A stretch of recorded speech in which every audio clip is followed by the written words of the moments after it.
19వ తారీఖు ఉగాది రోజున మన ఆదిలాబాద్ రూరల్ మండలం అర్లీ గ్రామ రైతు చూడం గణపతన్న గారు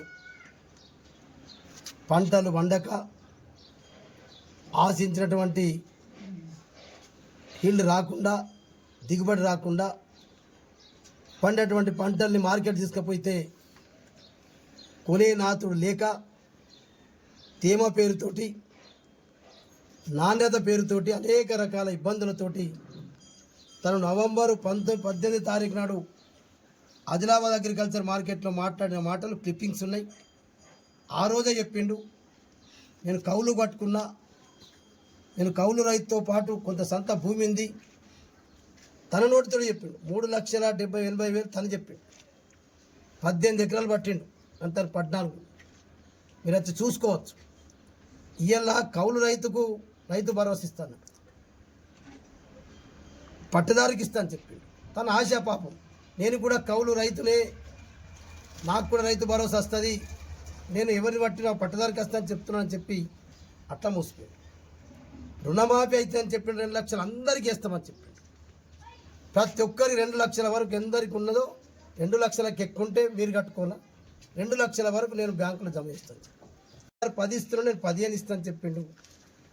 ఆ 15 లేదు, 12 చేసిండు. కేసీఆర్ 18 విడతలు ఇచ్చిండు. 9 ఏళ్ళల్లో 9.5 ఏళ్ళల్లో 18 కిస్తులు ఇచ్చిండు. ఇప్పటికి 3 ఎగ్గొట్టిండు, 2 ఇచ్చిండు. అది ఒకటి ఎంపీ ఎలక్షన్. అంతకుముందు స్టార్టింగ్లో ప్రభుత్వం పోయినప్పుడు మనమే డబ్బులు జమ ఉంటే, గవర్నమెంట్ మారింది కానీ డబ్బులు అప్పుడు హరీష్ రావు గారు వ్యవసాయ శాఖ మంత్రి గారు 7,000 కోట్లు జమ పెడితే 7,500 కోట్లు అది ఇచ్చింది. ఇవన్నీ కూడా ఏమైందంటే ఇవాళ రైతుకు సకాలంలో విత్తనాలు లేవు, ఎరువులు లేవు. ఏదో కష్టపడి పండించుకుంటే మార్కెట్లో కొనే నాతులు లేడు, రైతు భరోసా లేదు, రుణమాఫీ కాలే, యూరియా దొరకదు. ఇవన్నీ బాధలు భరించలేక ఇక చూడం గణపతన్న చనిపోయిండు.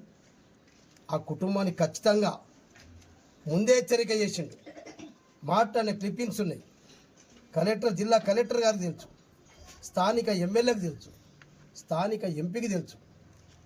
మనమందరం కలిసి రైతు కుటుంబాన్ని ఆదుకుందాం. ప్రభుత్వం, కేంద్ర రాష్ట్ర ప్రభుత్వం కొట్లాడదాం. ఖచ్చితంగా రైతు చెప్పిండు, హెచ్చరిక చేసిండు అని ప్రభుత్వాలు పట్టించుకోలే. ఇది చూడం గణపతి యొక్క